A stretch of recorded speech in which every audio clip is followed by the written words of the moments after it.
Hello friends, Sri R.K. Pant Road Science College Tandera. Welcome to online education, Department of Physics, F5 BSc Semester 1, CC Physics 101, Unit 3, Chapter SC Bridge, જેનો આપણે part 2 જોઈશું. તો મિત્રો last time આપણે જે વાત કરી હતી તે બ્રિજ હતા ઇન્ડક્ટન્સ મેઝર કરવા માટેના મેક્સવેલ બ્રિજ અને એસી બ્રિજ. આજે આપણે કેપેસિટન્સ મેઝર કરવા માટેના બે બ્રિજ જોઈશું, જેમાંનો પહેલો બ્રિજ છે ડી-સોટી એસી બ્રિજ. તો મિત્રો આ બ્રિજ સ્ટાર્ટ કરતાં પહેલાં આપણે લાસ્ટ વિડીયોની વાત કરી લઈએ.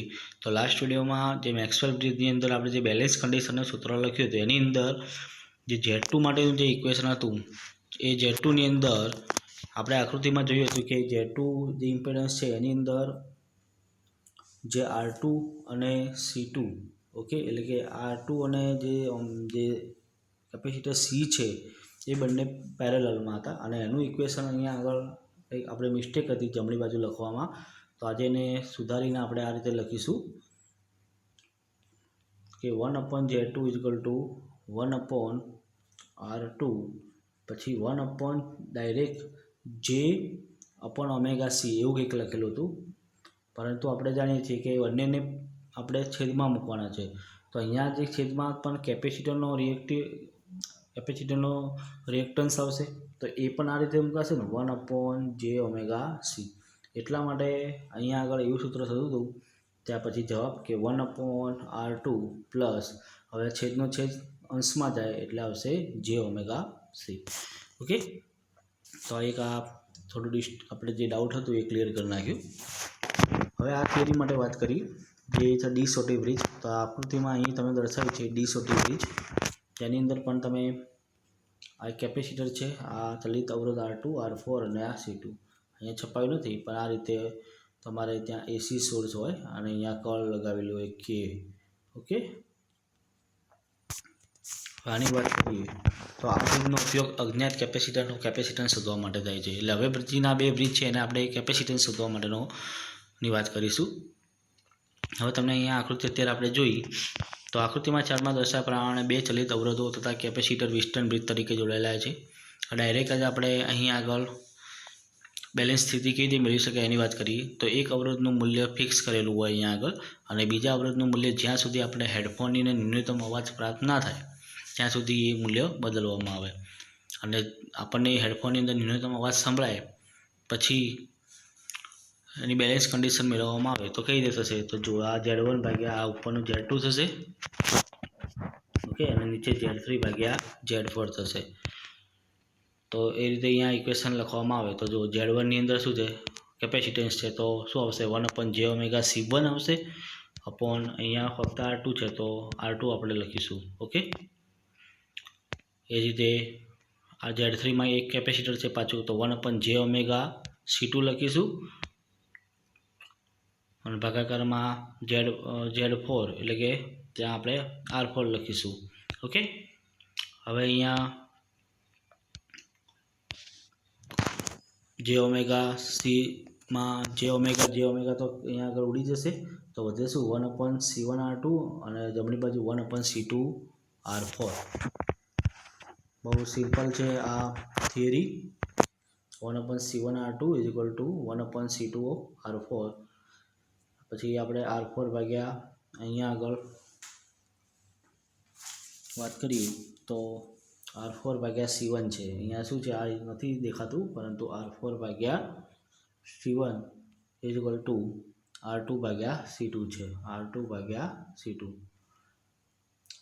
અને C2 આપણે શોધવું હોય તો R4 ભાગાકારમાં જશે, તો R2 ભાગ્યા R4 × C1. આ રીતે તમે C1 જે કેપેસિટર આપણે શોધવાનું હતું અજ્ઞાત એનું કેપેસિટન્સ આપણે શોધી શકીએ છીએ. એટલે કે C2 = R2 ભાગ્યા R4 × C1. એટલે કે આ બ્રિજનો ઉપયોગ કરી આપણે C2 પણ શોધી શકીએ છીએ. અને બીજી એક ખાસ વાત કે આ બ્રિજનો ઉપયોગ બે કેપેસિટરના કેપેસિટન્સની સરખામણી કરવા માટે પણ થાય છે. એટલે ઘણી વખત પૂછાઈ શકે કે બે કેપેસિટરના કેપેસિટન્સની સરખામણી કરવા માટે કયો બ્રિજ ઉપયોગમાં લઈ શકાય? તો ડી-સોટી બ્રિજ. અને છેલ્લો બ્રિજ લઈ લઈએ શેરિંગ બ્રિજ. શેરિંગ બ્રિજ એટલે શું? તો શેરિંગ બ્રિજમાં પણ તમને જોઈ લો ચારે ભુજાઓમાં આ રીતે આપેલું છે.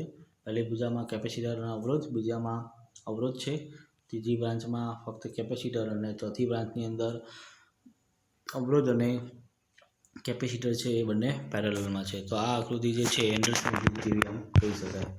તો શેરિંગ બ્રિજનો ઉપયોગ નાના મૂલ્યનું કેપેસિટન્સ માપવા માટે થાય. એટલે તમારે કોઈ નાના મૂલ્યનું કેપેસિટન્સ મેજર કરવું હોય તો તમે આ શેરિંગ બ્રિજનો યુઝ કરી શકો છો. પછી બ્રિજની સંતુલન સ્થિતિ R4 અને C4 બદલવાથી મેળવી શકાય. R4 અને C4 બદલવાથી. હવે સંતુલન સ્થિતિમાં આપણે હાલ વાત કરી કે પહેલી ભુજામાં અવરોધ અને કેપેસિટર બે જોડેલા છે, બંને સિરીઝમાં છે.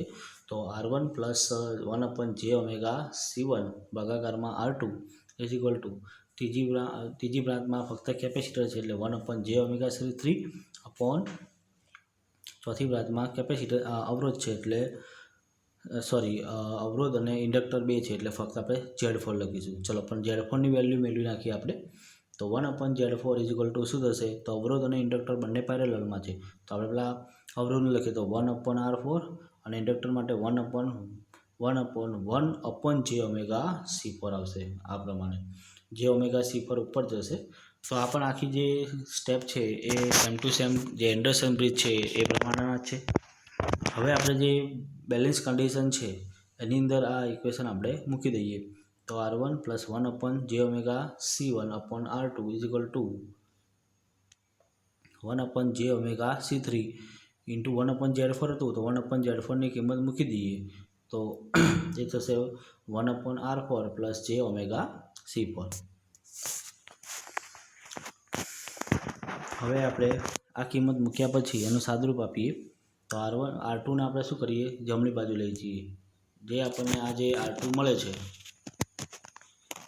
આપણે આ ઇક્વેશનની અંદર જે નીચે છેદમાં R2 છે અને આપણે અહીંયા આની સાથે મલ્ટીપ્લાય કરી દઈએ. તો મલ્ટીપ્લાય કરીશું તો આપણને મળશે શું? તો R1 અહીંયા R1 લખ્યું છે R1 પ્લસ આપણે થોડું સેટ કરી દઈએ આગળ. તો R1 પ્લસ 1/j⍵C1. હવે R2 મલ્ટીપ્લાય કરીએ છીએ તો બંને સાથે ગુણી નાખીએ આ ઇક્વેશનને. તો R2/j⍵C3 R4 લખ્યું છે વત્તા R2/j⍵C4 ઉપર લખ્યું છે R2/j⍵C4 ભાગાકારમાં j⍵C3. હવે આ પદ તો એમના એમ અહીંયા આગળ તમે જુઓ આ j⍵ અને નીચે પણ j⍵ એ ઉડી જશે. તો વધશે શું અહીંયા આગળ R2C4 વધશે. અહીંયા આગળ આપણને મળશે આ સ્ટેપ છે એ છે R2C4 ભાગાકારમાં C3. ચલો અહીં પણ આપણે વાસ્તવિક અને કાલ્પનિક ભાગ સરખાવી દઈએ. તો પહેલાં આપણે સરખાવી દઈએ અહીંયા આગળ વાસ્તવિક ભાગ. એ પહેલાં આપણે ફરીથી અહીંયા એક સ્ટેપ વધારાનું લખીશું. તો આ R1 જે છે તો એ એમના એમ 1/j એટલે -j કેવી રીતે થાય એ સમજાયું આના પહેલાં તમને આગળના વિડીયોમાં. તો -j/⍵C1 is equal to -j R2/⍵C3 R4 plus અહીંયા તો R2C4/R3 આવશે. C3 આવશે. ઓકે, આ જે છે એ અહીંયા લખ્યું C3 લખ્યું છે. ઓકે, હવે પહેલાં આપણે વાસ્તવિક ભાગ સરખાવી દઈએ તો શું થશે? અહીંયા આગળ વાસ્તવિક ભાગ સરખાઈએ તો R1 બરાબર R2C4/C3. આ જે આખું ઇક્વેશન છે એ આ રીતે લખ્યું છે R2C4/C3 તો R1 બરાબર શું થશે? R2C4/C3 અને કાલ્પનિક ભાગ સરખાવી દઈએ તો 1/⍵C1 is equal to R2/⍵C3 R4. ω cancel થશે તો શું થશે? આપણે 1/C1 તો C1ને સૂત્રનો કરતાં બનાવીએ તો R2 ભાગાકારમાં આવશે.